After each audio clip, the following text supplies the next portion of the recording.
Hello, I'm Anand Buddhadev, and welcome to my YouTube channel where I am uploading a series of videos called How to Play Scrabble. This is part 2 of the series, and in this part, I'm going to explain how to set up a game of Scrabble and determine who starts. So the first video was all about an introduction to the game, a little bit of its history. If you haven't seen that, please go check out my initial video and then come back to this where I will explain how a game of Scrabble starts. A game of Scrabble is always played between two opponents. So they have to sit facing each other at a table, and they need a Scrabble set to be able to play with each other.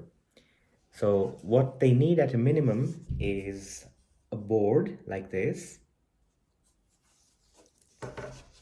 Each player will need a rack like this. The racks are used to keep the tiles or the letters, and we need a bag of tiles like this.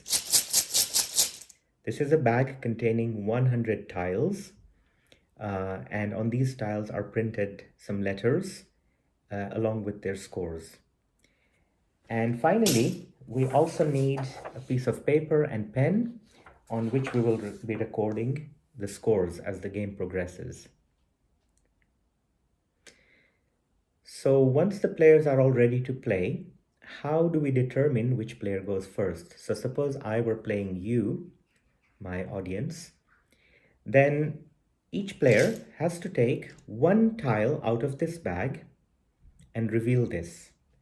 The tile that is closest to the start of the alphabet wins the draw.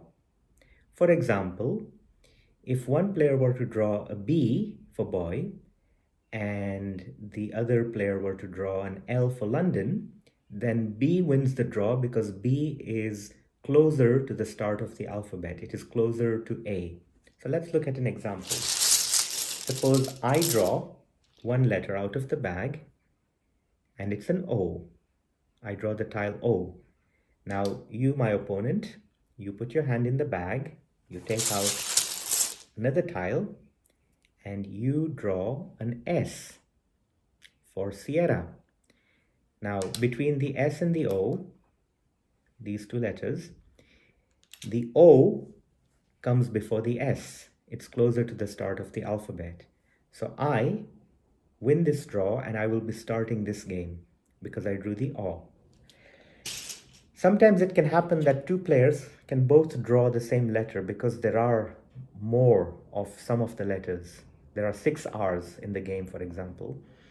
And if you both draw the same letter, then you have to put the two aside. You don't return them to the bag, and you both draw a new tile each until you have a winner. There are also two special tiles in the bag. They're blanks. They have no letter printed on them. And in the game, whichever player picks this tile can use this to make it into any letter of his or her choice. For the purposes of the draw, the blank trumps all other letters. That means the blank is considered to be even better than an A. So if one player were to draw an A, which is the start of the alphabet, and the other player draws a blank, then the player drawing the blank wins the draw. And that player starts the game.